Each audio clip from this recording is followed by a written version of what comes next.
Hello, Sangha. This is Josen, dear resident here at Empty Cloud Monastery. I am moderating this evening's month check.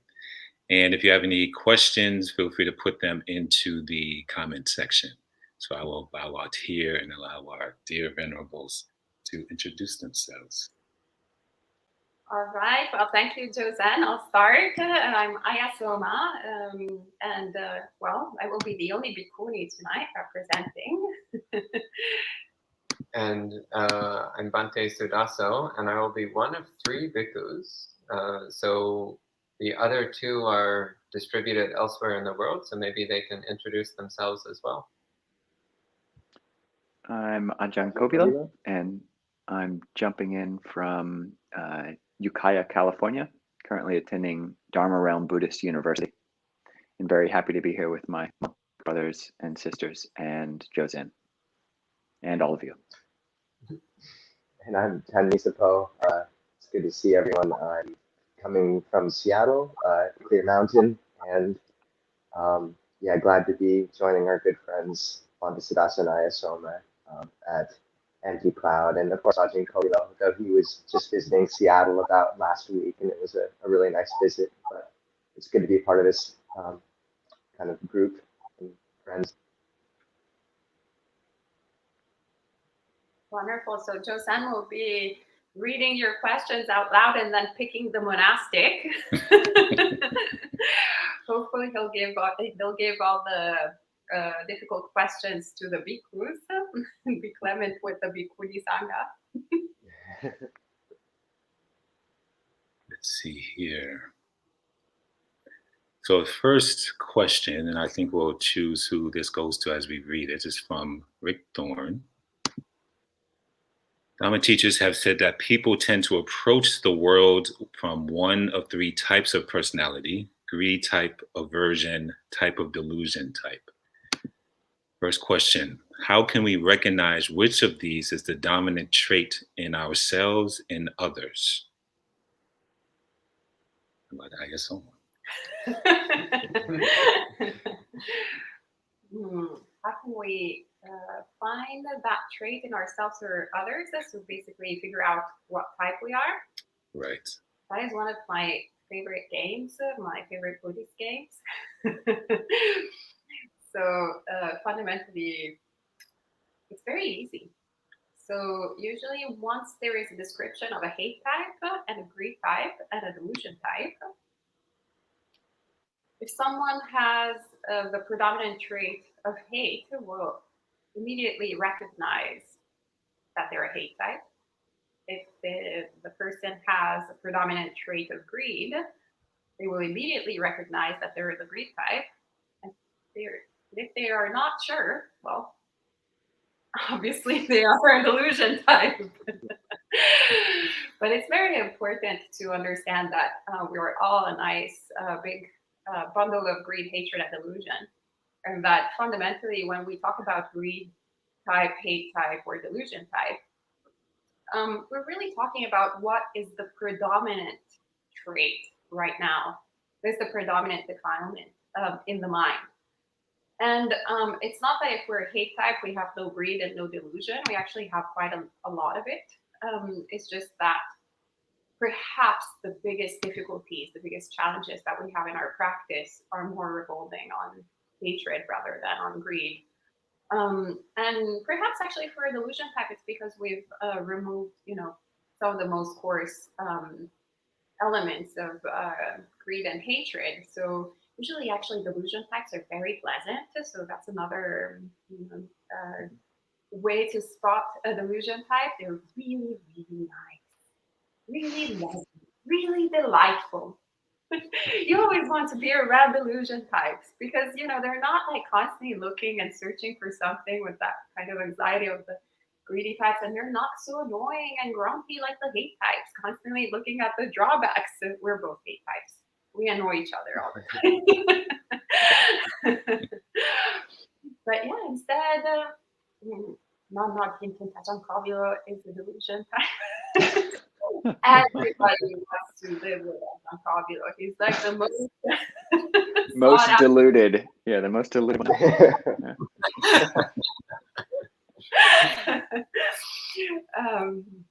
Padmisabo is a greed type, but rising sign delusion. So extremely, extremely lovely and nice. Okay, now I got you all out of the closet. The part of my closet. So there's no game to play anymore. Anyway, it's just the two of us who are the grumpy ones. The other bhikkhus are really lovely. That said, a surprisingly high percentage of abbots tend to be hate types. So I think that says something. It says that we hate so much every other monastery. All right. I can attest that you two are both very pleasant to be around as well. So, for what it's worth. That's his delusion side talking. All right. So I hope that answered your question. Also, I think there's an interesting thing that greed types mature into faith, and aversion types mature into discernment, and delusion types mature a bit into like equanimity. So, Bhante, Sudaso, Ayasam, if you do think you're just, aversion types, I think there's plenty of wisdom that I've seen there as well. So, yes. Thank you. This second part to Rick Thorne's question we'll give to Ajahn Kovalo. Does the Buddha suggest how to skillfully interact with people based on whether they are primarily driven by greed, aversion, or delusion? It's a good question. Yeah, that framework of kind of labeling people as the greed type, aversion type, and delusion type actually comes from the Visuddhimagga, which is a commentarial text which was composed about 1,000 years after the Buddha. So I believe Raga Charit, Dosa Charit, and Moha Charita are the words. And the Buddha does, he more often than labeling people as, a certain type as a predominant type, he really talks about mind states. So bringing it back to present moment manifestations of these things, regardless of whether, someone is predominantly one or the other of these different hindering mind states. With regards to angry people, he has a lot of advice. Or with regards to, when people are speaking angrily, he advocates patience, specific antidotes for when someone is speaking to you harshly are you can try to develop a mind of loving kindness or of compassion. And if those fail, then developing the mind of equanimity, that this person is the owner of their own karma. If they're saying all this mean stuff, then that's gonna come back and hit them, from behind. And you can really see that, people who have cultivated the aversive kind of mind that's just so willing to talk about people in a negative way behind their back. It really, you can just see they don't have many friends, and it's kind of sad. So you can just relate to those people with equanimity if the loving kindness isn't readily bubbling and welling and flowing out of you. With regards to delusion types and greed types, the Buddha gives a lot of advice about avoiding fools. In the Mangala Sutta, there are 38 38 kind of ways of practicing, which are called the highest blessings. And the first one of those is don't associate with fools. And whether greed is manifesting or anger or delusion, all of those are make us foolish in that moment. We're all fools when we're acting on those obstructive mind states. And if you don't have to interact with someone, if they're not if you're not directly responsible for that person, you're not their boss, you're not their parent, you're not their child, then yeah, there's definitely a place for just avoiding people who are manifesting these states. Or if you're in a really good spot, there's also a place for compassion and just holding these foolishly acting people in a place of acceptance and really kind of holding them where they're at. But it's kind of up to you to realize where you're at each moment, whether you have the capacity to accept people for where they're at, or if you're kind of not in the best place yourself, and it might be the best idea just to take a wide berth and go and avoid such people. So that's a few thoughts that just come to mind. I'm sure my venerable brothers and sisters have better, more interesting ways of looking at that, but a few thoughts.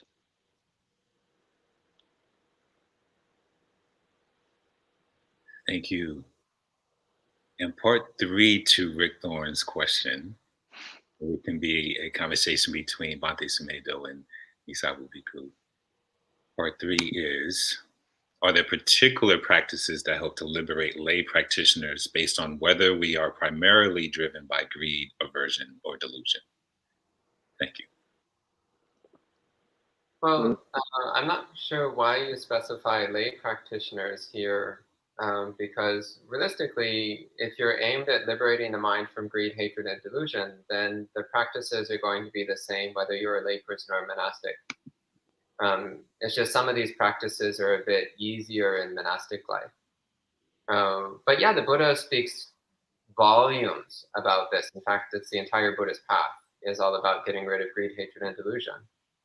So once you've identified your primary trait, which usually is not too difficult, as Ayasoma was saying, if you're a hate type, then you should focus on metta and karuna, so practicing loving kindness and compassion, both as meditation practices, but also as activities. This is very important. If you sit around saying, may everyone be happy, but then you get up and start yelling at people and you're selfish and so on, then you don't actually practice metta. It's just words in your mind. So practicing metta karuna means both doing it as meditation, but also actively doing nice things for other people, giving gifts, saying kind words, actually making a real genuine effort to be a pleasant person to others. And that has a way of shifting the mind away from aversion in a very powerful way. It can actually be even more powerful than metta meditation. Even more powerful can be metta activity in terms of how potently it affects the mind. For those who are greed types, the recommendations are to focus on the drawbacks of sensuality, focusing on the fact that sensual pleasures are temporary, limited, and ultimately unsatisfying, whereas the feeling of greed is unpleasant, uncomfortable, like a burning fire inside your head. It's very an unpleasant sensation to be filled with greed. And for delusion types, well, bad news, you've got the most difficult of the three to deal with. But the recommendations for delusion types are study and conversation. So read the suttas, listen to Dhamma talks, but very importantly is to discuss your viewpoints with other people, and especially discuss your viewpoints with very advanced and wise teachers. Because odds are, when you read the suttas, you did not understand them.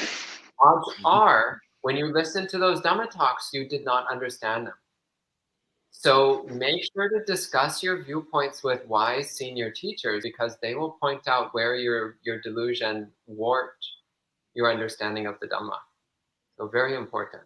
So study and conversation. Those are very important for a delusion type. Also very important for a delusion type is mindfulness of the body, to keep you grounded in physical direct experience and keep you from getting lost in imagination. Those are a few thoughts. Maybe Tan Nisabo, as our resident greed type on the panel. Would you like to say a bit more on dealing with the greed tendency of mind? I'm glad to represent my people. So, first of all, Bhante Sudha, so quickly, I know that the conversation and study are held up in a few places as one of the prerequisites for right view. Is that where that reference is from? I'm curious because I've always wondered how to address illusion straight on. So I think you're right. That sounds completely correct. I just didn't know where in the suttas, apart from those one passages that showed up, but that might be enough, to be honest. Well, one case that comes immediately to mind, since it was just referenced yesterday, is the Chulakama Vibhanga Sutta, the lesser analysis of karma, where the Buddha says that the causal condition for wisdom is asking questions from wise contemplatives and priests. Okay. So that's one case where he talks about conversation as a basis for wisdom. No, that really rings true to me. And I think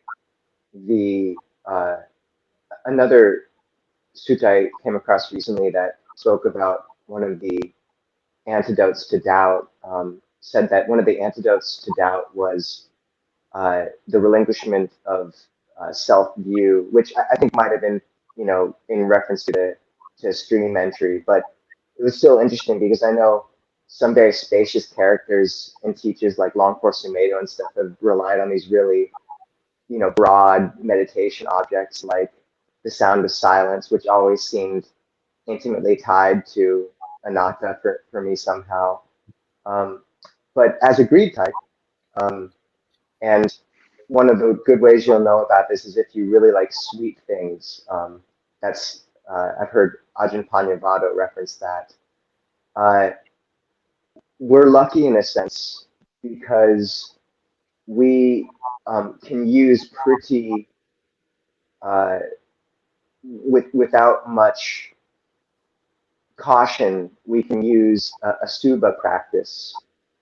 So asubha means contemplation of the unattractive nature or the not beautiful nature of the body.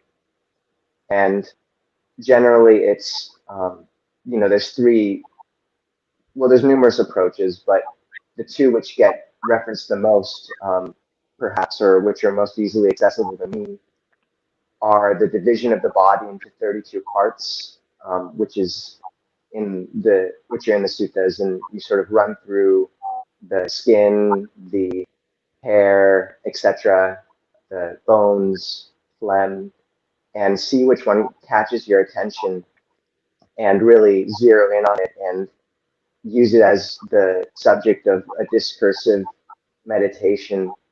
And the other is the charnel ground contemplations, where you watch or imagine a body decaying over time. And they don't get much attention in the West because it's far more attractive to talk about loving kindness than to talk about contemplating your spleen. But they're really powerful. And if you listen to the forest ajahns of the Thai forest tradition, and I guess suppose most traditions, I'm just most familiar with the Thai forest, the contemplation of the body in this way is held up, and the sutta is held up again and again as a really integral part of practice. And if you read the verses of the elder monks and nuns from the Buddhist times, the Therigatha and the Therigatha, there's like this practice comes up again and again as many of these monks and nuns kind of liminal breakthrough points to at least the first stage of awakening. So it's a profoundly powerful practice, but if you're an aversive type, it's so powerful that sometimes, Ajahn Panyavado, one of the great teachers in our tradition, really cautions aversive types because if they use this practice, then usually the following day you'll wake up extremely grumpy and anger will grow because the kilesas, the defilements, fight back very hard. But if you're a greed type, it's, you can actually do quite a bit of it even as a layperson. And it really it not only cools lust, but it rips apart the sense of self in this sort of down to earth, nitty gritty way that all of these kind of high wisdom teachings and koans that the West loves so much, like what was my face before I was born, sometimes might not completely do. So I found it to be really powerful. If you attenuate that, attachment to the body, then there's such freedom there. And yeah, and I think one of the really useful objects in that practice is bones. For most people, that's just a really solid go-to, is contemplating the bones. So if you're a greed type, that's helpful. Wonderful. Thank you. Ayasoma. Roy de Souza's asks, during meditation, I noticed that losing focus appears to be correlated with involuntary eye movements. Either the focus or the gaze shifts. I try to keep my eyes relaxed and looking comfortably in the distance. I was wondering if it would be useful to observe the impermanence of the gaze. Rephrase a second. I didn't quite. When the person is meditating, their Right. eyes are moving.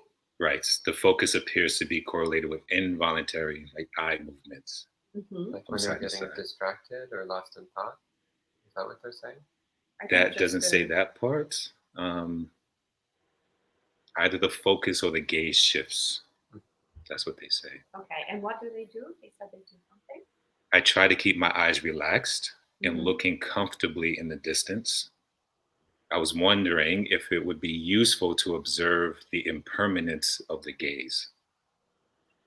Well, thank you, Josen, for repeating. I'm ESL, so it takes me a while to sometimes get it. Not the first time, second time, maybe third time. Well, I'll speak what I normally do. Sometimes, actually, this has happened to me in the past as well. But in general, whatever happens in meditation, instead of, also because I'm a hate type, as I mentioned earlier, usually my mind, by now I know that will start rejecting whatever the experience is and want it to be different. So instead, I kind of embrace the experience and I look at it. I become comfortable with it, become friends with it. So if whatever you have done right now, so trying to relax and shifting the focus, etc., doesn't really work, and there is that sort of sensation in the eye that is uncontrollable, and perhaps, since you're asking this question, I assume that you're having a difficult relationship with a kind of twitchiness or movement of the eye that you cannot control, then look at it. Look what's happening. It's actually kind of great. Whenever we have things that we don't like in meditation, actually they can become really good friends. They can make our meditation practice really fun. Because our mind naturally gravitates towards it. But instead of using that gravitation towards, I don't like it, I don't want this, it has to stop, relax. Shift the focus. And you're like, oh dear, I'd rather go and have ice cream and watch TV. That's a lot more relaxing than this sort of kind of beating up of oneself. Instead, looking at it, what does actually the twitching feel like? Yes, look at the impermanence of it. Look actually how you can't control it. And why can't you control it? Because it's not yours. It's not who you are. It doesn't belong to you. So you can see, actually, you can have a glimpse of non-self, of something that it appears on the surface that is part of who you are, both physically and actually mentally as well. But that you don't really have control over it. And the more you try to assert control over it and try to fix it, quote unquote, the more you suffer. But if you actually let go of that wanting to control the uncontrollable, you can actually learn from it. So yeah, absolutely observe not only the impermanence, because actually sometimes we can get a little too abstract, but just what does it feel like to have a trembling, twitching eye? like physically, that physical sensation, and observe it. Point your mind towards it. No different than watching the breath. No different than feeling, the soles of your feet on the ground, or whatever is the meditation object that you use, whether you're walking, standing, sitting, or lying down. Yeah, whatever posture it is. Yeah, just observe it, see it, learn from it, and keep your attention focused to it. So in that way, you can actually cultivate both concentration and insight. So this is what comes to mind. And then we see, yeah, we see the characteristics. The three characteristics. The dukkha you're already seen.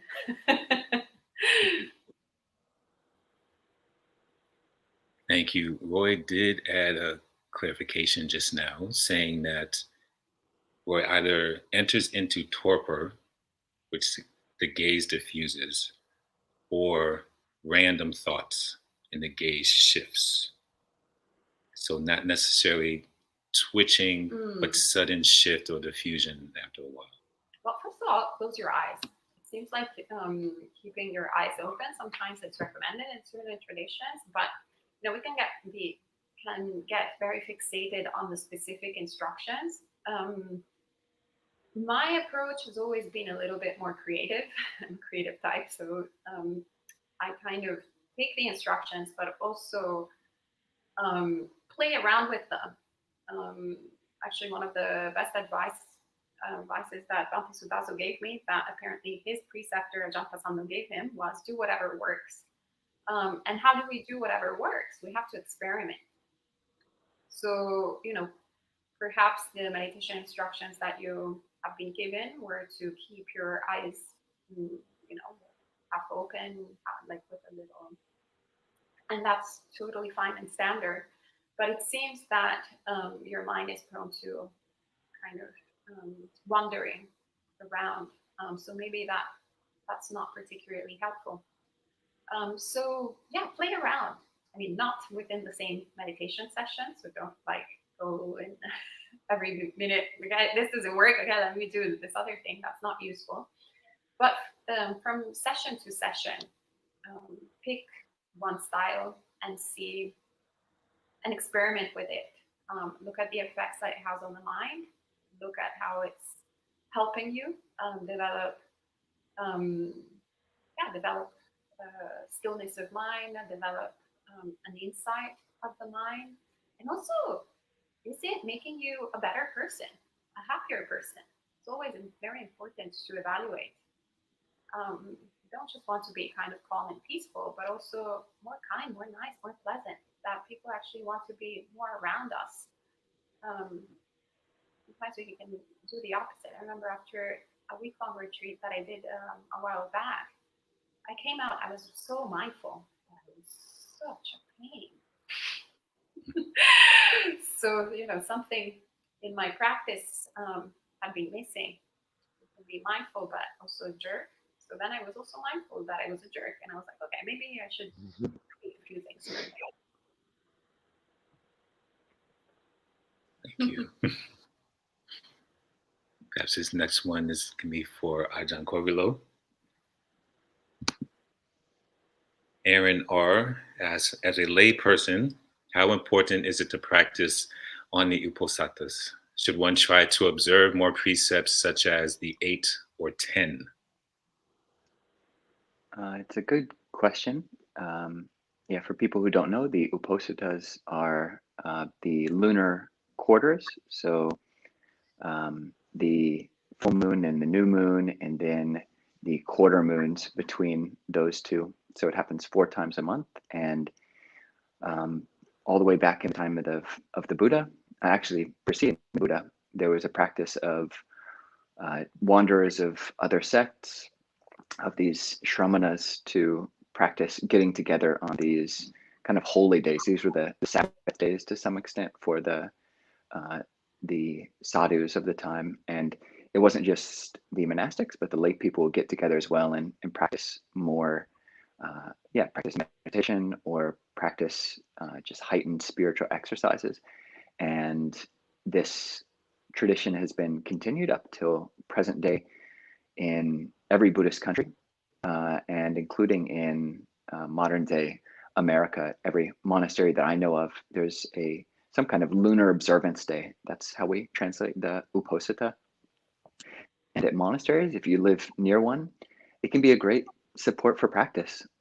You go, and oftentimes there'll be an extended practice schedule. So at Abhayagiri and at Wat Nanachat in Thailand, it's the case that people who live around the area or guests will come in and meditate all night long and keep extra precepts. So that's what Aaron's question was about. So normally for people who are trying to keep to the ethical side of the Buddhist teachings, keep the 5 precepts: not killing, not stealing, not committing sexual misconduct, not lying, and not taking intoxicants. But if you want to go hardcore on these special days, there are other precepts you can take on: the 6th, 7th, and 8th, which are not eating after noon, and the 7th, which is to refrain from singing, dancing, music, entertainment, adorning your body, and that type of thing. So basically making yourself up, look all special and stuff. And then the 8th precept is to refrain from high and luxurious beds. And the 10th precept, actually, which I'd never heard of people observing on the Uposatha or the observance day in a Buddhist context, but actually I think is practiced on certain Sabbath days by observant Christians and observant Jewish people in the past, which is basically not using money. So this is the 10th precept of not using money is one which is taken on by Buddhist samaners, people who are thinking of ordaining as monks. But yeah, all of these from the 6th, 7th, and 8th, they are sometimes referred not as not being ethical or moral precepts. Like there's nothing wrong with eating after noon. There's nothing wrong with sleeping on a super nice fancy bed with red coverlets and little dangly things off of those pillows. There's nothing ethically wrong about that, but they're restraint. They're basically testing yourself. This is a great chance, a great opportunity. I mean, you don't really know where your weaknesses are until you test yourself, until you challenge yourself. And this is a pretty mild way to test yourself. Okay, I'm not going to eat, after noon until the following dawn. Can you do that? You don't know until you've tried it. And yeah, for people who are not used to these, sleeping on the floor, that's how many people observe this, not sleeping on fancy beds. You don't really realize your attachment to comforts, attachment to the pleasure and the niceness of just lying on something which is soft and gentle until you take that away from yourself. So one, it's an opportunity to look at dukkha, which as people may have perceived so far in your studies of Buddhism is the first noble truth. So yeah, you have a chance to look at that more readily. If you're just used to following your own inclinations and liking all the things that you like and disliking all the things that you dislike, then you might not know how weak you are. But yeah, why not test yourself? I mean, is it important? It's important if you want to know more about yourself. And yeah, especially if you live near a monastery, or even if you can tap into, there are virtual communities now. I think, there are, I think the Clear Mountain Monastery website has links to different practice communities that might practice on the Upasathas. And when you tap into a community, then the dukkha that you're experiencing can turn into sukha. Yeah. So it is difficult to stay up all night, which is another practice, but to not eat after noon if you're not used to it. But if you're in touch with a community with a bunch of people who are doing this, and you see like there's like an 80-year-old grandma next to you who's like hasn't eaten, dinner, on the Uposatha for the last 60 years, then you kind of feel like a chump for kind of complaining a little bit. And that's great because they kind of push you in a good direction and kind of get you past where your perceived limits were. So a couple of thoughts. Beautiful. Thank you. Perhaps for what is made of? Siddhasa. Sorry. I'll take Sumedho, though. That means very smart. Yes. So you can call me that if you want. How is Vipassana meditation related to six senses? This is from Lochana. That's a good question. So Vipassana means insight, seeing clearly. And the six senses are sight, sound, smell, taste, touch, and thought. So the six ways that we perceive aspects of the world. So there's many ways of applying insight meditation to the six senses. But the standard ways are through the three universal characteristics. So this is the standard framework of wisdom that we see over and over and over throughout the suttas. Most of the suttas where the Buddha talks about wisdom, he's focusing on one or more of these three characteristics. So he talks about dukkha a lot, so talking about the unsatisfying nature of phenomena. So that's one way, is through any sensory object of any of the six senses, you can recognize that it's ultimately unsatisfying. Impermanence, which is my personal favorite of the three. So impermanence is to recognize that whatever sensory object is appearing is constantly changing, it's insubstantial, as we spoke about this morning in the lump of foam sutta. And not just the sensory objects, they're constantly changing, but also the field of awareness is constantly changing. The nature of sensory consciousness itself is shifting from moment to moment.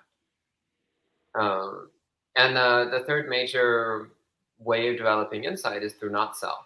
So recognizing that the arising of sensory experience is an impersonal phenomenon caused by a confluence of natural conditions. So there doesn't need to be a me in the middle of it. So there is a sensory organ, there is a sensory object, and there is sensory consciousness. But all of that happens automatically as a result of those conditions coming together. There doesn't need to be a person, an individual. There doesn't need to be an entity, which is doing the sensing. And usually if you're going to practice with the six senses, then you would go through them one at a time. So focusing on one sense at a time. So maybe starting with focusing on sight or sound or body sensation. These three are usually the most accessible, the easiest places to start. Smell and taste are a bit more challenging, but still quite doable. And the mind is also quite doable, but you need to be careful. So with contemplating mind consciousness, it's easy to get lost in abstraction or imagination. So you need to be very grounded. So it's usually recommended to start with either body sensation, with sight, or with sound. Those are usually much more stable ways of developing insight through the sensory fields. If your mindfulness and concentration are extremely sharp, then another way to practice insight with the six senses is to piece apart the components of sensory experience. So the components of sensory experience, first off, there's the sensory organ, such as the eye or the ear. Second, there's the sensory object, such as a sight or a sound. Third, there's the sensory consciousness. So when for example, when the eye encounters a sight, then there is eye consciousness. So the awareness of a visual world. Then there is a feeling that arises based upon that sensory contact. In other words, there is a identification of it as being pleasant, unpleasant, or neutral. So you can piece apart these. Normally in our day-to-day experience, we don't separate these components. We just have a sensory experience and we like it. Or there's a sensory experience and we dislike it. And we just think that's the way things are. But actually, it has these 5 distinct components to it. So sensory organ, sensory object, sense contact, sense consciousness, and sensory reaction. So the Vedana, the pleasant, unpleasant, neutral reaction to the experience. And if you're not paying attention, then you'll start going into the 6th optional component, which is papancha. So sensory papancha, which is where you start spinning stories in your mind about whatever sensation you're having. So that one's to be avoided if possible. But if it does start happening, well, recognize that it's happening. And also recognize that you're twisting yourself up in knots, and it's probably a good time to stop doing that. Okay? Thank you. May I ask a question? Of course. So, Answer. well, since we're about halfway through and we didn't actually get to check in, I know that Ayasoma, you and Bhante Sudaso have been digging deeply into the translation of the elder verses of the Bhikkhunis, and I'm curious, first of all, what gems, or if anything, has sort of stood out or echoed in your mind since doing that, and also just what's happening in Empty Cloud in general. And then just a similar question for Ajahn Kobilo. I know you just spent a month with Bhikkhu Bodhi, and I kind of wanted to know any gems you have for us from your time or reflections and what you're up to now, just to check in with both of you parties. Great. Ayasoma, you want to talk about Parigata? Yeah, no, it's been my first translation project. Apparently, well, I thought I picked the Trigata simply because it's short and there was a clear beginning and end, but then the end actually became sort of further away because poetry apparently is the most complicated thing to translate. So I learned the hard way, but it's been actually quite fascinating to take up this project and read the verses of the Bhikkhuni Arhats, and also just see the humanity of the verses, of their experience as well. In the Bhikkhuni Samyutta, or most of the the Nikayas, for the most part, you only have really inspiring sort of stories of the Bhikkhunis, the Bhikkhuni Samyutta. They're all fully enlightened, fully awakened. So it's kind of sometimes, very inspiring, but also quite not there yet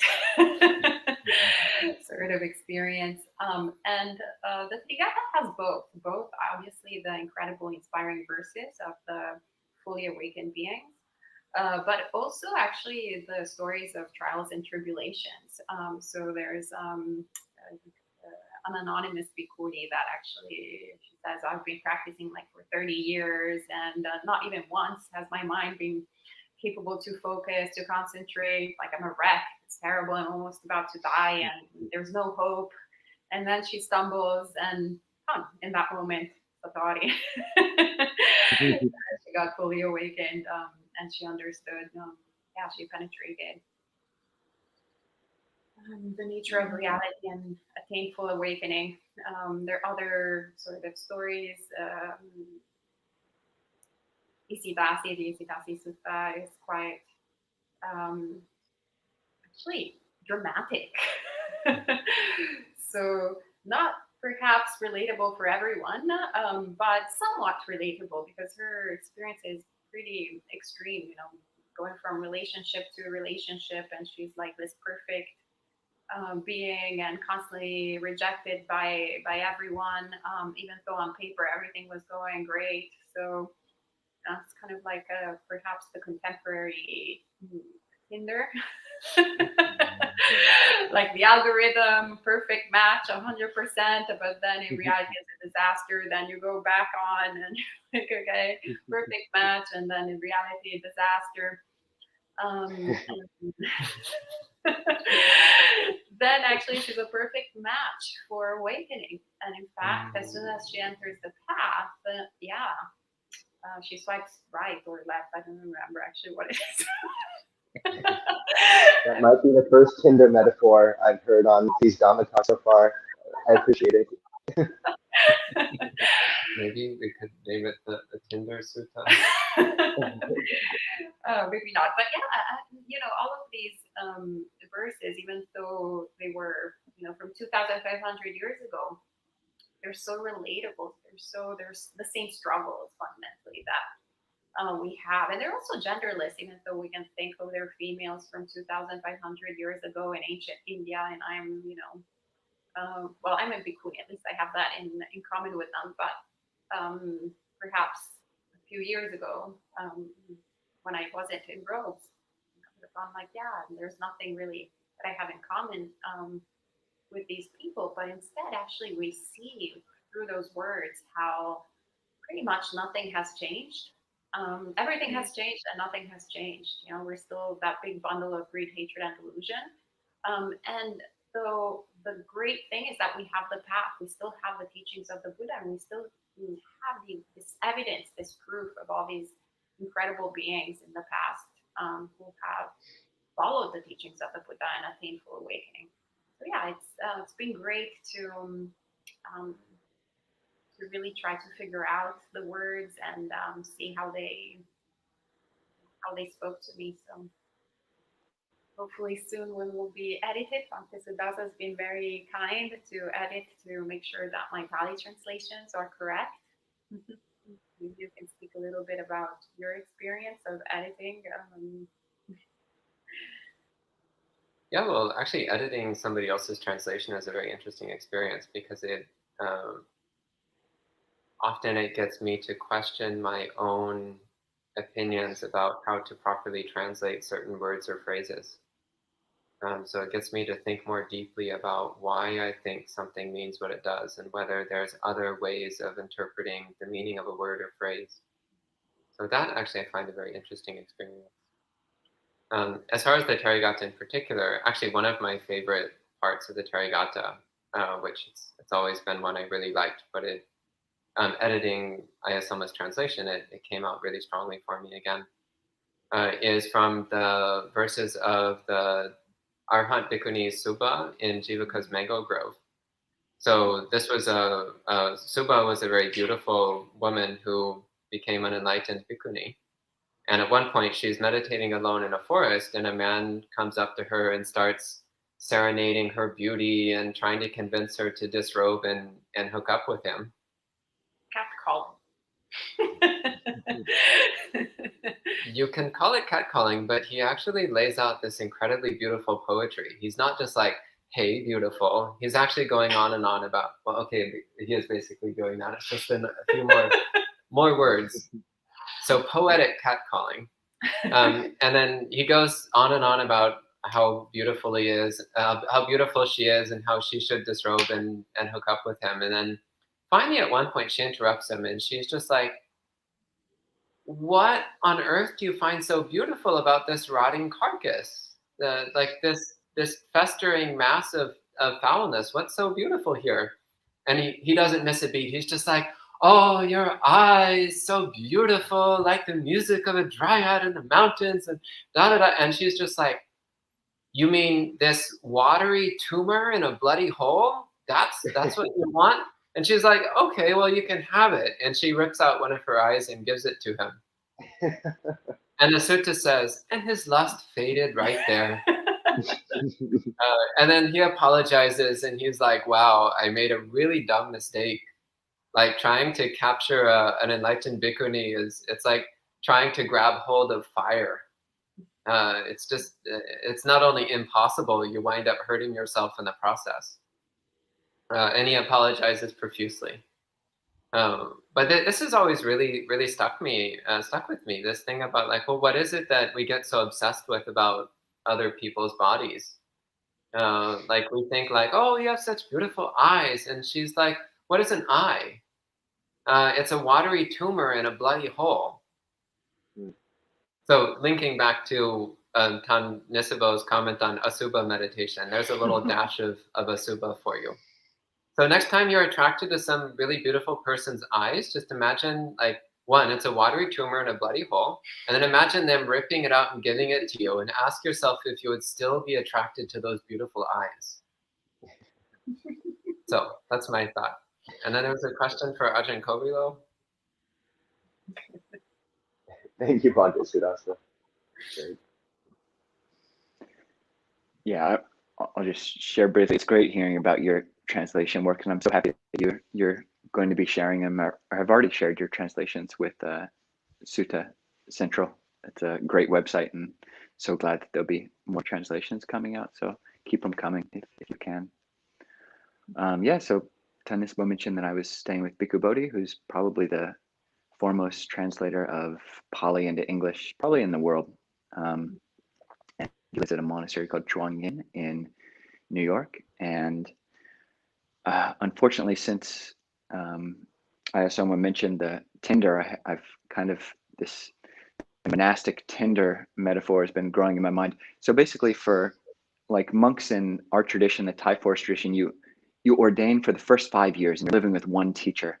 But then after that, after you've like graduated from what's called nisaya or dependence, you're a bit of a freelance monk, or you have some degree of freedom of movement and can go around and study with different teachers. So you go and you kind of swipe left, swipe left, swipe left, maybe a swipe right, swipe. I've never done Tinder, and I apologize if this metaphor is inappropriate, but basically with Bhikkhu Bodhi, it was a totally whatever direction you swipe for someone who's like a perfect match. Like at least on my end of things, it was a great match. And Bhikkhu Bodhi is probably one of the most humble people I've ever met. He and Pa Payuto, a Thai monk who's kind of like the Thai Bhikkhu Bodhi. They're the most humble people I've ever met. And staying with Bhikkhu Bodhi, he just opened his heart to me, staying there with him from day one. And if asking questions leads to wisdom, then my wisdom should be just squirting out of my ears. I just bombarded him with questions, so many questions every day. And he just was so patient and so willing to answer every thought that I had, whether it was about Pali or Buddhism or about his own monastic life. And an incredible monk, and gives me faith that he's been a monk for, does anyone know, at least probably almost 50 years, if not over. But it gives one hope. Like, this is a great path, and staying on it, if I can get even the least, if I can, get a little bit of Bhikkhu Bodhi stardust into my consciousness, that would be a great thing. He's a wonderful monk, and really enjoyed my time with him.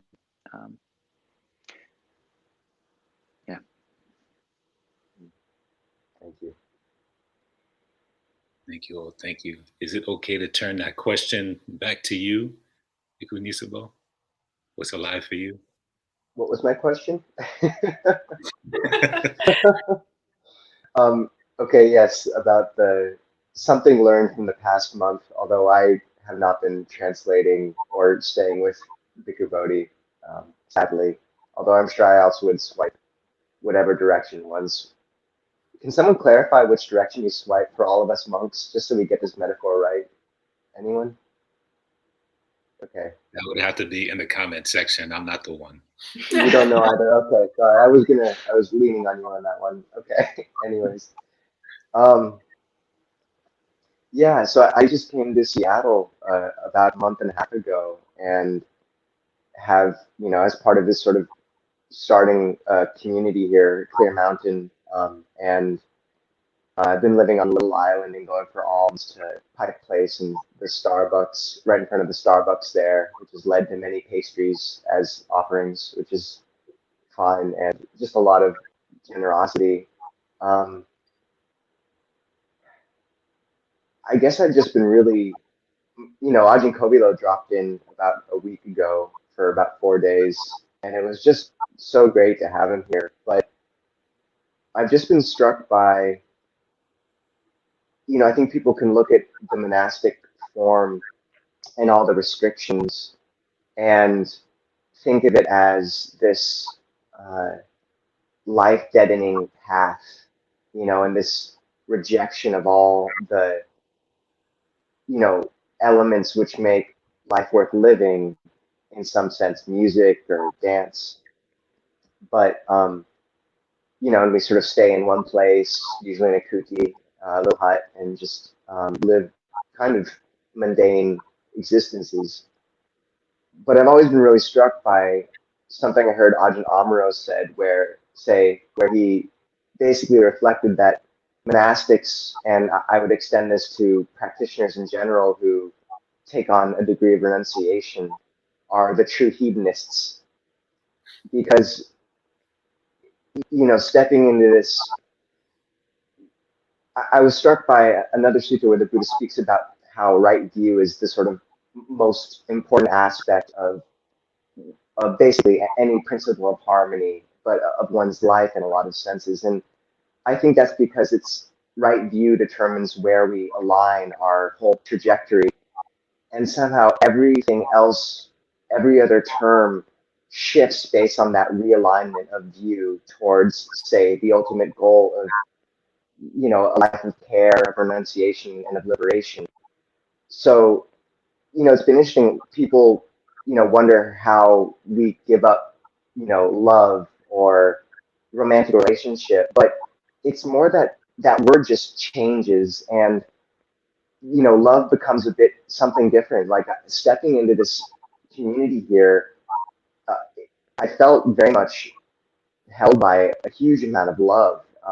Like every morning going an alms round, you know, um, sorry, I don't always get offered something spontaneously, but there's always some beautiful interaction. Or, there's been this Vietnamese man who's just come for 2 weeks every single day and like just watch to see if I got what I needed. And there's been so much love. And then, just the idea of beauty and what that means in the spiritual context of this life. And, what it means when a community starts to come together, this field of blessings that rises. And yeah, and I just know it's meant to fall in love with this life and those spiritual connections again and again. And just I suppose it's really made me reflect on how, this life is not in any sense a sort of soul deadening one, and the renunciation only serves somehow to channel the heart in a way that lets it really flourish in all these things. And I just stepping into this new environment and being met by this sort of great community has really made me reflect on the field of blessings that what looks like renunciation leads to. And I think that's been really heartening. So yeah, that's sort of my reflection of the past month.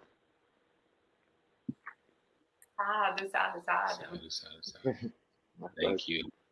I think we'll actually keep this next question with you, Ikunisabo.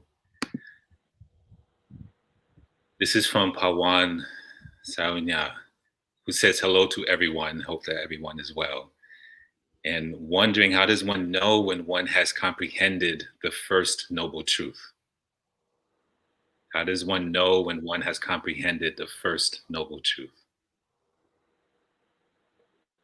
Are you sure you're going to keep it with me on that one? I just talked for a while. Come on. I'm curious to hear your answer. Okay. So for those who, most people probably are aware watching this, that the first noble truths, the truth of dukkha, or variously translated as suffering or stress, and the duty associated with it is to comprehend it.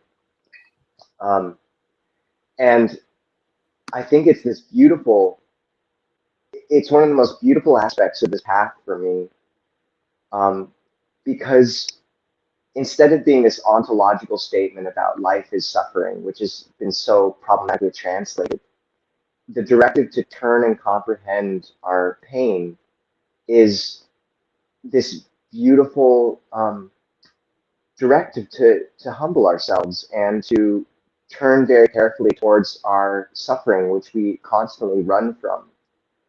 I remember this one analogy by, this a teacher was teaching about the Four Noble Truths in Idaho, Sandpoint, near where I live. And he sort of taught this first noble truth, that it's the duty is to comprehend suffering. And a man piped up in the audience and said, it's like telephone poles. And this teacher, Frank, said, what do you mean? And the man responded saying, I used to work installing telephone poles. And the foreman said that if this starts to fall, which way do you run? And he initially said, you run away. But the foreman said, no, if this telephone pole starts to fall, the safest place to be is right next to it with your hands on it. And I think that's how we have to approach suffering, is the only safe place. There's no neutral stance.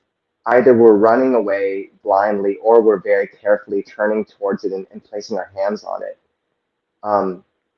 And I would just say that there is, for me, that the Christian word of grace really has to do with this, about turning towards and humbling yourself, and just being willing to rest in that pain. And I think so much of meditation can be undertaken from this place of trying to still evade and pass over our suffering. So I think it's really helpful to start a meditation session, not with sort of a metta practice in the sense of, shooting love rays out, but just asking how the heart is, and acknowledging that so often there's this bruising that accumulates over days and weeks and months. And sometimes it's just enough to stand near it and be with it and hold it. And for me, there's just a sense of release and tenderness and poignancy and stillness that really indicates that you have touched and comprehended that first noble truth. You felt its weight. So I think it's an intuitive feel, but it's a really important one to get a feel for, because if you don't know what that feels like, then all of the practice can just be running away from suffering more, and you haven't walked through that dark valley that would let you access the other truths.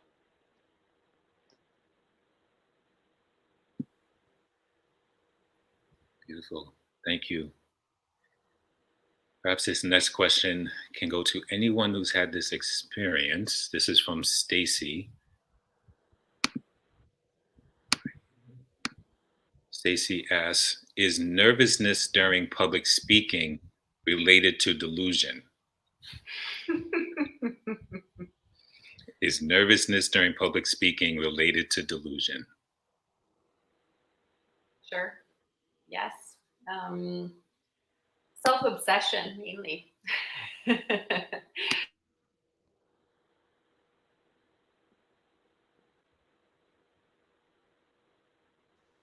I think you've been temporarily muted. Yeah, I didn't know if you were just being really quiet or if you were Wonderful. muted. That's great. May not hear you again. Okay. No, I just said, what did I say? I don't even remember. That you got nervous? You said you just got nervous. Oh, yeah. You said nervousness and self-obsession. Yes. Yes. And after that statement, I got nervous because I realized I have this realization that I am actually speaking in public, even though there is the kind of, comforting delusion that it's only like a couple of people here in the room. Instead, actually, there is an infinite number of people, like who knows how many, watching right now. Look at this increasing self-obsession, like me, here, so important. So much suffering. So actually, whenever we have these experiences, we can contemplate how much attachment to self, or just the idea that there is this sort of individual, this soul that we really want other people to like. How much suffering it creates in the mind. And those moments where we actually forget about it and we're like, oh, I'm just here, with a few friends talking. Oh, it's so comfortable. It's great. And, I know that I feel comfortable to say something silly that my spiritual companions won't, be judgmental towards me. Like, I'm in that state of relaxation.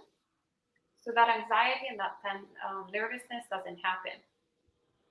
But the more we get into, thinking about ourselves, the more we start becoming more and more conscious of, well, there is this being, and this being has to say X, Y, and Z, and has to impress these other beings here. The more we solidify the sense of self, the more we suffer. So the easiest way to actually let go of this is to make friends, first of all, with our defilements, with our delusion. So instead of, once again, pretending that all of these things are who we are, and that they belong to us, understanding that they're actually the products of causes and conditions. So since in the past, for countless lifetimes, actually, we have developed this sense that, I am a separate, specific being, this bundle of greed, hatred, and delusion that is so specific, so much different than this other bundle of greed, hatred, and delusion, this other bundle of greed, hatred, and delusion. We are so specific, so different, right? The more we do that, and we've done that for countless eons, of course, has created this a state where we are in. So we think that is us, but in reality, it's just the product of what we've done in the past. So first, we need to understand, what is it that we're facing? What is it in front of us? So the anxiety, the nervousness, what is this thing?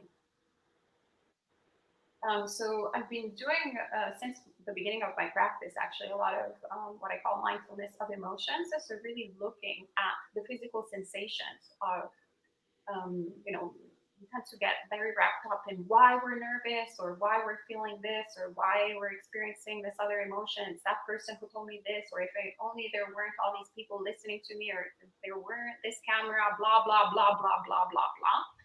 So instead, we throw it outside of the window, and we actually just look, oh, how does nervousness feel like?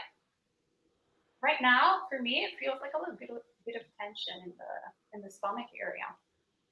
For some reason, all the emotions tend to manifest in this area, like the jaw. Sometimes the jaw, like the throat gets stiff, but really here, they really love the stomach.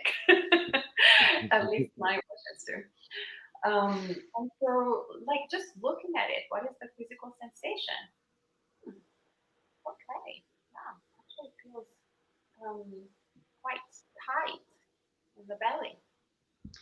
And then you can look at it during meditation and see how this physical sensation that we think is permanent, that we want for it to leave, or we're pleasant, actually we want it to stay,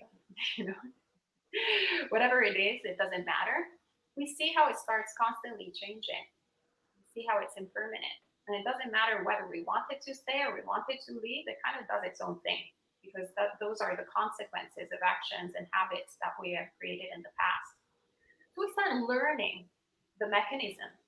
So then when it comes back and we're like, oh, I'm speaking in public, I'm getting nervous, we're like, oh, yeah, oh, those habits from the past. Oh, good friend.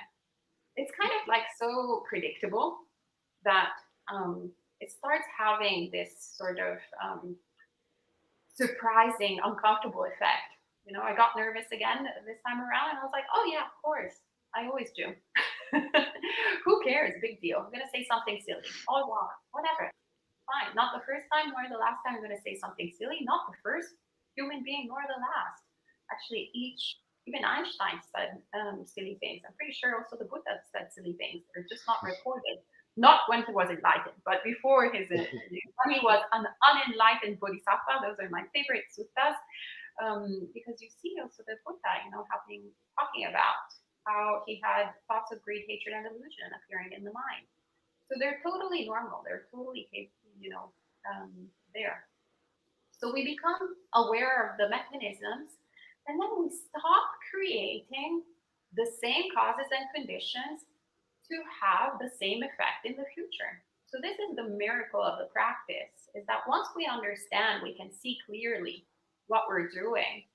We start clearly seeing dependent origination of our emotions. Then we can shift We can put the right seeds, so that we have the plant that we like. It's kind of like if we keep on planting tomato seeds with the hope of getting eggplant. We're like, wait, why am I having all this eggplant?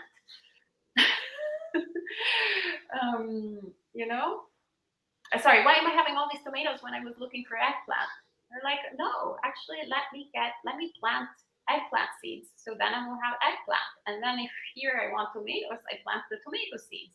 But we need to understand, we need to learn what are the right seeds, and also what are the right conditions of the soil.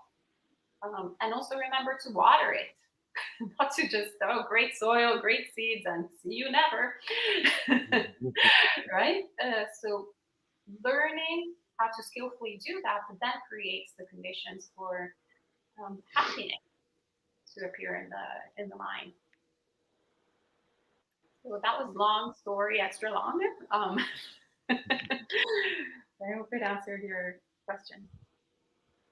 Thank you. This next one is for Ajahn Kovilo. Dave asks, what is your understanding of boredom? I'm finding that the excitement I once enjoyed is actually stressful, and boredom is hard to deal with, but I feel more calm.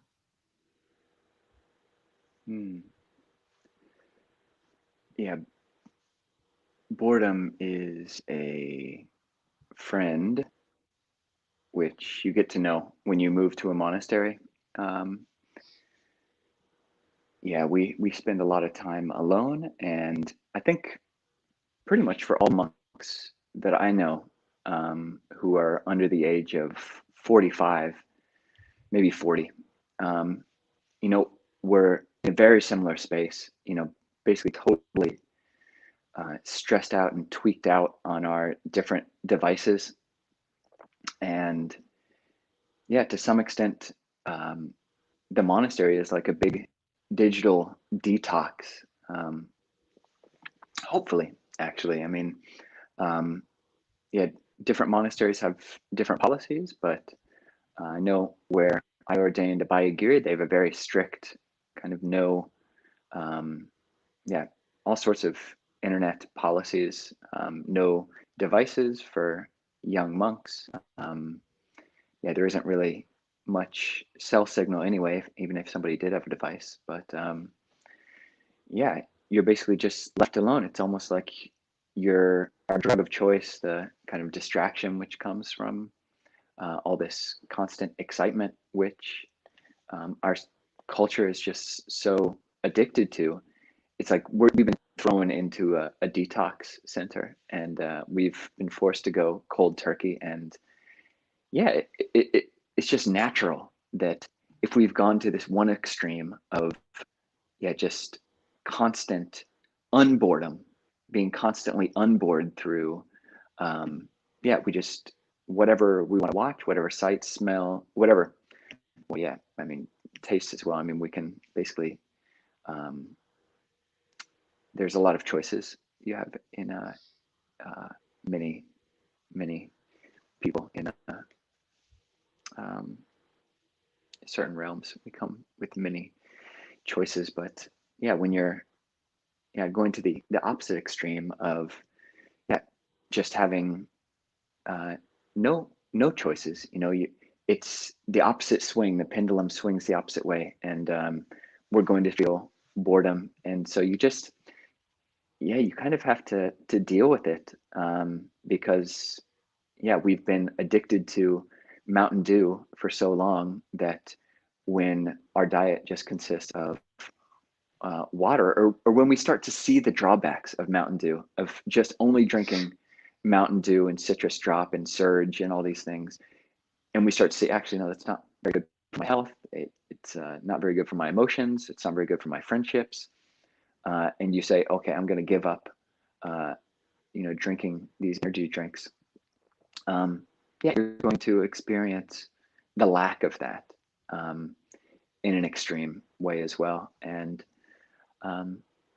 it's difficult. That's dukkha. I mean, there's, someone can, poo-poo, the dukkha of boredom as being, a relatively unpainful form of dukkha, but it is what it is, and if you're, you can't really compare people's dukkhas, because we all have different mental capacities for dealing with things, and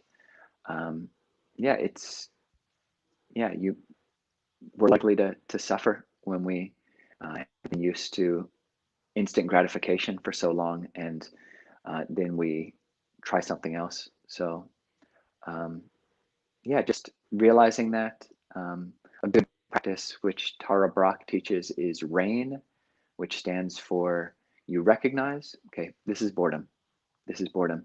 This is something which monks have been dealing with since the time of the Buddha, whether they're Buddhist monks calling it tinamida, whether it's Christian monks calling it acedia. You can look up the Desert Fathers and go down all sorts of rabbit holes looking for Christian monastic antidotes to acedia, which is basically boredom and dullness. All these, it's a very, very common thing. And you can look and see how other people have dealt with it. And you're not alone. So hopefully that's some solace. And has anybody else here experienced boredom? Empty cloud, Nisaba? No? Maybe it's just the delusion, but I think it's the boredom. But. Well, I'm rising sign greed, so that was my former type. So I don't think I have experienced boredom since I was a teenager, because I actually have maybe I'm actually rising sign delusion in a different way. Like I can just stay still and be entertained with my mind. So different stories, plans, projects, like quite incredible. So my problem is more letting that go and not getting entertained with other. I think Ayasama actually is a good point there. Is like, I mean, I think we make friends with boredom, and that's important, but also there's a lot to be said for, like, we need pleasure, and with so much of this practice, you are cutting off all your former, you know, all your Mountain Dews out the window, and we don't really have good water yet, and a lot of this path is finding replacements for that lost pleasure that are wholesome and brighten the heart and prepare it for meditation. Um, so I think, there's two words in Buddhism. There's one, tanha, which is like craving, and that has a lot to do with like satiating and, those, a lot of these sensual desires, or maybe going to see a movie, and it's associated with serotonin satiation. It's a very short-lived pleasure, and it's not wholesome. And then there's a word called chanda, which is like zeal, which I think is probably more correlated to the dopamine system in the brain, where it's like it's activated by moving towards meaningful goals. So I think channeling the heart, towards these really wholesome things, like memorizing a chant, or writing a bit of poetry, or doing a bit of art, producing something beautiful when the mind's really bored, as a preparation for meditation, but then also really cultivating pleasure in meditation. But basically I really do think, in addition to befriending boredom, we need to find new sources of pleasure to sustain us on the path, because faith will only get us so far. Yeah, and I feel like actually when one starts removing strong sort of distracting impulses like electronics, this and that, like for example in a retreat mode for lay people, of course the mind will go in a sort of withdrawal mode. So we've been addicts for so long, so obviously, especially phones and computers, etc., they're actually designed to be addictive.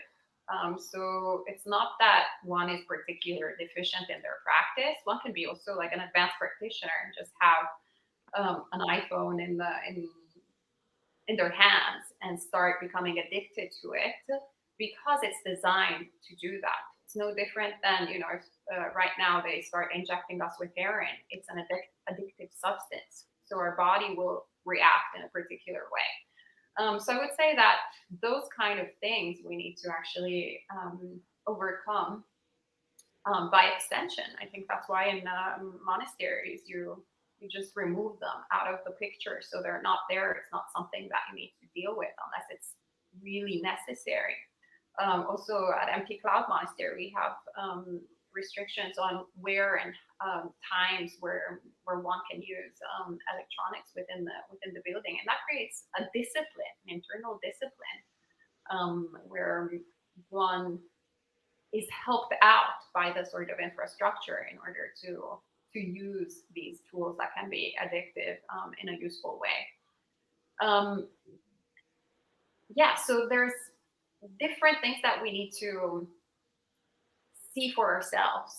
And when we kind of have, if we don't have kind of a training in abstaining from checking our Instagram and checking our text messages and whatnot, then of course the mind will go in withdrawal mode and we'll have a lot of anxiety and boredom will appear in the mind. But as we say in Italian, appetite comes with eating. So once you stop eating this stuff, then actually you don't have an appetite for it anymore. So that starts fading away, right? And then there's other things, as Tanisaba was saying, that then you can have a more empty canvas where you can put conditions of where you're orienting your mind in a more skillful way. So the mind, until it's enlightened, will tend towards objects of desire. So you want to actually learn what the situation is in your mind so that you can skillfully trick the mind and turn it towards the wholesome. So for example, if you have a mind that loves beautiful, pretty objects, instead of collecting Chanel bags and whatever it is, perhaps actually shift it towards religious objects, Buddhist statues, that whenever you look at them, then you recollect the foremost, you recollect the three jewels. So that will be a step towards the wholesome. And you're like, oh, this is such a beautiful statue, beautiful representation of the foremost, beautiful representation of awakening, of what my principle is, what my objective is in life. We can do tricks and tweak our sort of day-to-day life towards the wholesome. But we need to understand first and foremost what we're dealing with. Why are we bored to begin with? Like, what is it that is missing in our lives? And then you can trick your mind. As Tamisa was saying, with his mind, perhaps poetry works, but it's poetry and it's not just some random verses that he composes. Actually, a lot of it's very much in line with Dhamma that nourishes then his practice. I don't want to speak for you, Tamisa, so I apologize for that. But that was at least the impression when you were here and you were sharing your poetry. Oh, Bhakti Siddhasa was the timekeeper, and contrarily to me, is very much more Anglo-Saxon. Maybe do one more. Okay, Do people still drink Mountain Dew? Is that a thing? Or did that get replaced by Red Bull a decade ago? This is another monk thing I feel like I'm not sure of anymore. Well, speaking on behalf of my family, Mountain Dew is a big thing. Good to know. All right. Our monk metaphors do not need updating quite yet. It's good. We've got Tinder and Mountain Dew. Right. And so far, no one has answered the swipe left or right piece in the comments. I'm still looking. It might be a good sign. It might be an indication that our audience doesn't use Tinder. Yes. Anyway, I'll celebrate. One more question for the evening. Okay. So this is for you. Okay. This is from Gita. Oh, This question is, are there any suttas from Pali teachings that are not currently translated? If so, are any venerables working on the translation of the untranslated suttas? So all of the Digha Nikaya, Majjhima Nikaya, Samyutta Nikaya, and Anguttara Nikaya, all of that's been translated into English. And actually there's multiple translations available of most of that. The Khuddaka Nikaya, some of the more well-known ones have been translated many times. So the Dhammapada, there's about 50 different English translations. I'm not even kidding. Like literally dozens of English translations of the Dhammapada. I actually have a complete translation of the Dhammapada that I've never even bothered to release because why would I? There's already so many translations out there, and mine would just be a drop in the ocean. Sutta Nipata, Udana Adivuttika, many translations available. Therigatta, there's a couple translations. Therigatta, there's a couple. But when you start getting into the more obscure reaches of the Khuddaka Nikaya, like the Upaddanas, I don't think there's any English translation of the Upaddanas, and I don't know of anyone who's working on it. So that's something I've thought about over the years, that's something that we should get translated. The Charya Pitaka, I don't think has been translated into English. Buddhavamsa, I'm not sure. Buddhavamsa has been translated by Abby Horner, I believe. Oh, okay. Buddhavamsa has been, but I think Charya Pitaka still hasn't been, if I remember correctly. Mahanadesa, I'm not sure has been translated. Actually, Bhante Sumita is working on that right now. Tulindadesa, I'm not sure about. Yeah, so those are kind of quasi-canonical books from the Khuddaka Nikaya, which, as far as I know, have not been translated. But all of the Buddha Vachana texts from the Sutta Pitaka have been translated in usually multiple versions. Okay. So maybe we'll end there for the evening. Yes. So we can end with 3 sadhus. Sadhu, sadhu, sadhu. And you can check out also Clear Mountain Monastery, like the project of our venerable friends. So in the West Coast, we're in the East Coast. We're Empty Cloud or Grumpy Cloud Monastery. We're trying to be empty of grumpiness as well. Yes, but it's pretty fit since we're outside New York City. Usually it doesn't New York City, the East Coast have a bit of a more grumpy kind of vibe, but then it was the West Coast, very relaxed, chill. The reversive types are in the East Coast, the delusion types are in the West Coast. And together, together we make an enlightened being. So actually, if we like all squish each other, squish each other's defilements. But anyway, Clear Mountain Monastery, check it out. And soon a monastery, physical monastery will appear, but there's now a virtual monastery with venerables. What else? Anything else? Oh yes, tomorrow morning at 10:30 a.m. New York City time, Venerable Sakya Dhammadinam, a bhikkhuni from India, will be sharing the first session of the introduction to Abhidhamma. So there will be an hour study with disappeared. Say it again. Oh, I just had disappeared for a second. Sorry, I came back. Okay. Yeah, so tune in at 10:30 a.m. for that. And then if you're around the Empty Cloud Monastery in the afternoon, at 6 p.m. we'll have our usual meditation and Dhamma here on the lawn. And then on Sunday, we'll have afternoon of mindfulness. So from 1 p.m. to 4 p.m., you're welcome to come here to the monastery and practice some meditation with the monastic Sangha. And then as usual, the live streams will happen every Wednesday, Thursday, and Friday at 8 p.m. and 7:30 p.m. And then there's different talks popping always 8 a.m. So check it out. All right. And if you have lingering questions, next week, mock chat. Yes. Okay, see you all next Great time. to see you, Bante Sudaso. Great to see you, ISO Good to see you both. Madin Kovilo. Right. You too, take care.